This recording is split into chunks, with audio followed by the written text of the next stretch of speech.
Previously on That Works.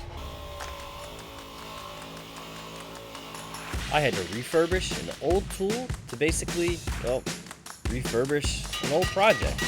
Bring one back to life. Get this billet back into condition so that we could restack it and move on with the project. And that's where we are right now.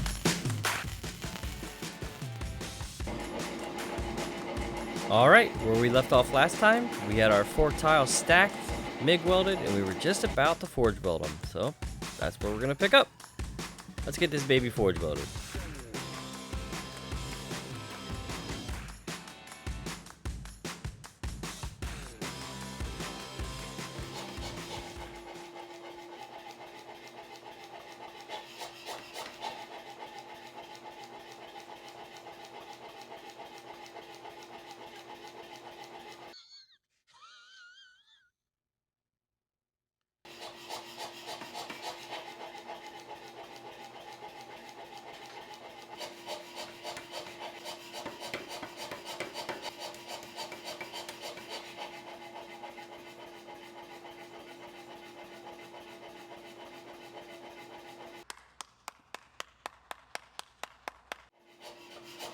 Forge welding a tall stack of thin tiles can get a little awkward. I mean, when you stand it up like that, after your first few squishes, it kind of goes all over the place. But no big deal, you just go to the flat dies, chew it up, get some more heat, repeat the process until you feel like your tiles are completely stuck together. In this case, I probably am doing it a little too much. I felt like it stuck together on the very first forge weld, but I don't want to take any risks, so I'm just taking my time, repeating the process, keeping this thing nice and hot, and then we'll move on.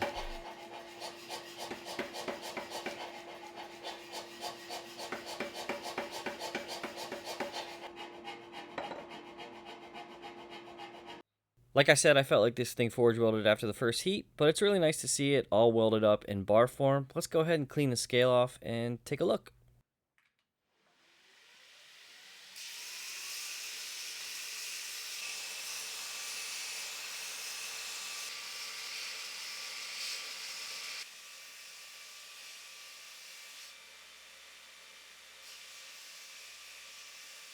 Alright, this thing forge welded perfectly. I did a little test etch to see what the pattern looks like, and it's got a ton of chatoyance.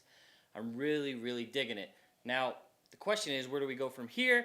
I originally was thinking that I was going to do some sort of edge wrap, but honestly this bar is pretty small. I wish I would have made my tiles a little thicker, but I do have the original bar still and plenty of material here to try to do that in another piece. So now that we have our plan, it's time to forge this little piece of Damascus into a blade.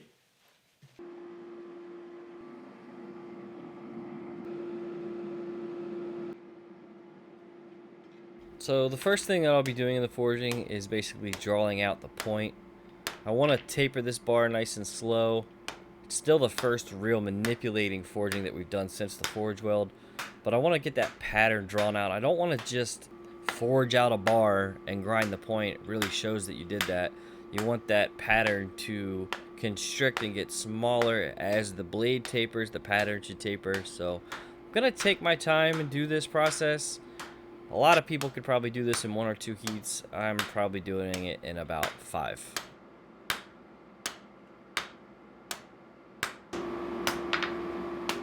Okay, now that we got something here that resembles a point, we can go ahead and turn the power hammer back on and start tapering out the rest and drawing out where the tang will be.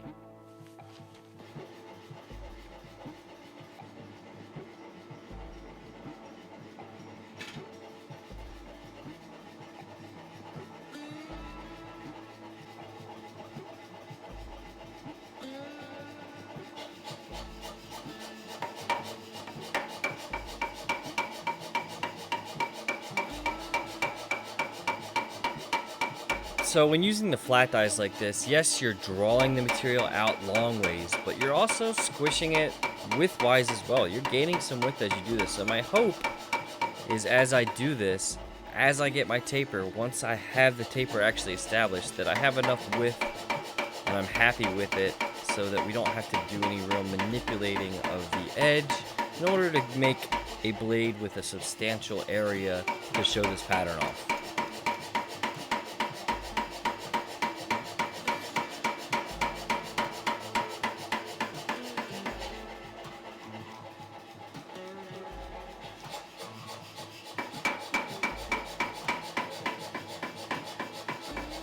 By the way, I'm having a blowout blade sale this weekend only on thatworks.shop. Got a couple knives listed at almost half off, and some of the larger projects we made here on the channel at a highly reduced cost as well, so go check those out, thatworks.shop.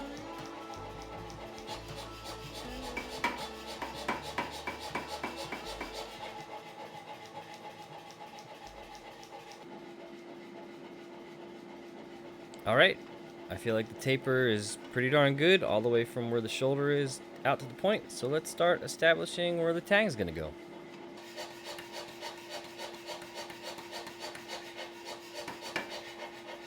I'm trying to pinch off as little material as possible to make the tang.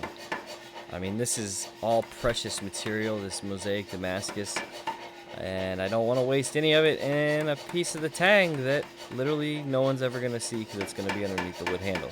So I'm really taking my time, pinching off a little bit at a time, trying to not waste any of that precious material.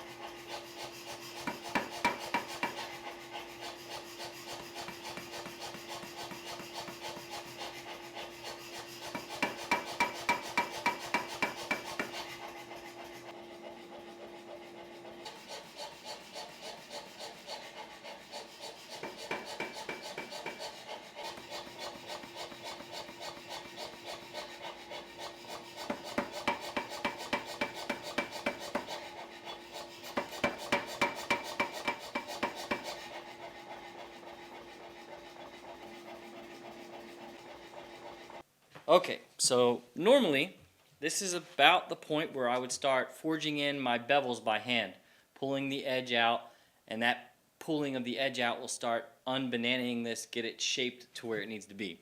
However, this blade is mosaic, and not just any mosaic, this is tiled mosaic. So any bit of pulling that edge out is going to start skewing my pattern, not just a little bit, quite a bit. So the edge is really thick. It's kind of a kookery shaped blade. It's not very big, but it's still plenty big enough to make a nice presence knife. I've always said that bladesmithing and blade making in general is 90% problem solving and 10% skill and experience. Really, both come from experience.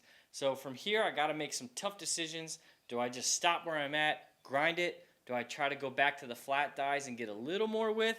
I got almost perfect taper from the shoulder to the point at this point. So, decisions.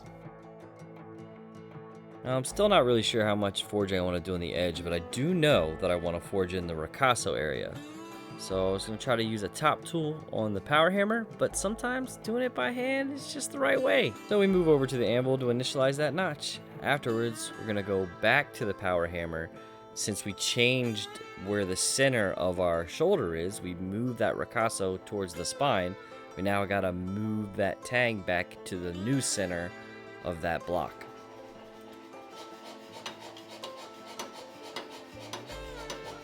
Alright, so decisions have been made. I'm going to start pulling out that edge really slowly using a top tool. I feel like if I use the flat side of this top tool, I'm not going to be skewing the pattern too much, just kind of evenly pulling it out.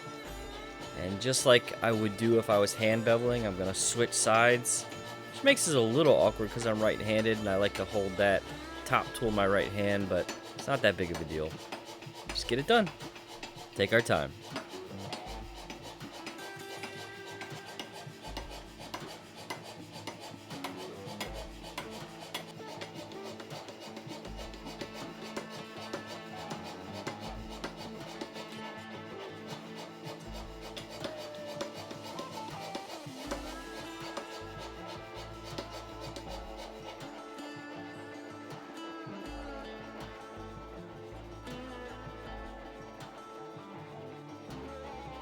You might notice there's no sponsor in this video, but there's still plenty of ways that you can help support me.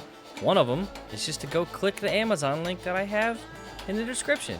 I put together a nice little Amazon store with a ton of good quality tools for blacksmithing and some other stuff as well.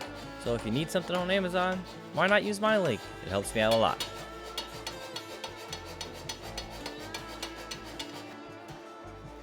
By the way, this might seem redundant, but I don't think we've ever gone over it on this channel at all. You definitely want to keep your tooling nice and cool, quench them in between heats. You don't really show that, but last thing you want to do is get your top tools too hot and get them warped, and get your tongs warped all out of shape so they don't hold your material right. So quench your tools, keep them cool.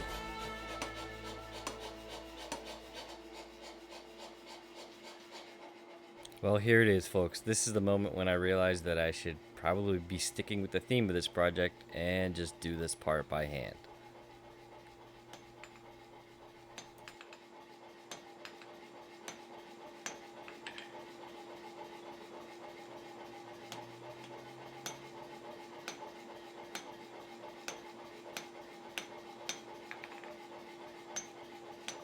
I was initially nervous to do the hand beveling, but honestly, if I take my time, I got more control with the hand hammer than I do with the power hammer. And I can really make sure that edge is nice and even and my stars hopefully stay aligned.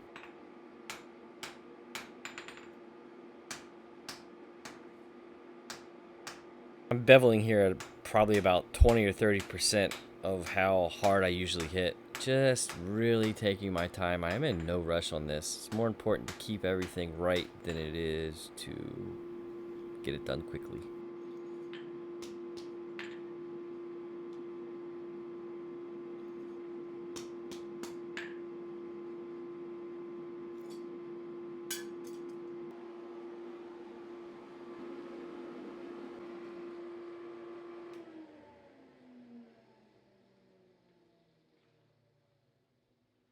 Alright, so at this point, a knife doesn't look like much, but you guys all know me. In a matter of minutes, I can take a flat bar and turn it into a knife blade on the grinder.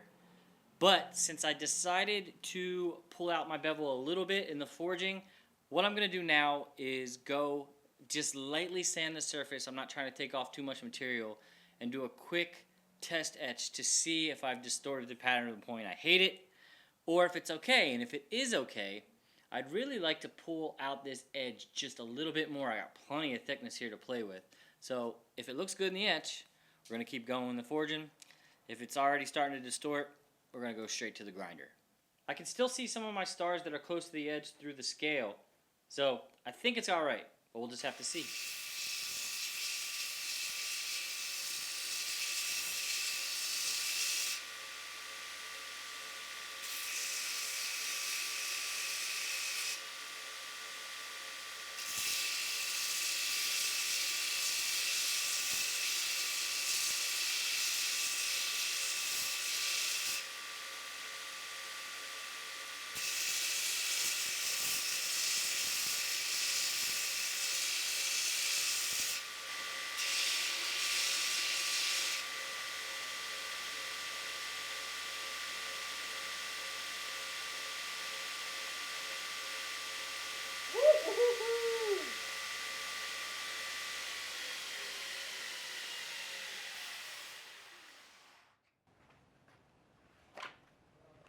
I do not need to etch this at all. I can see it right in the 36 grit. Those stars are still really awesome.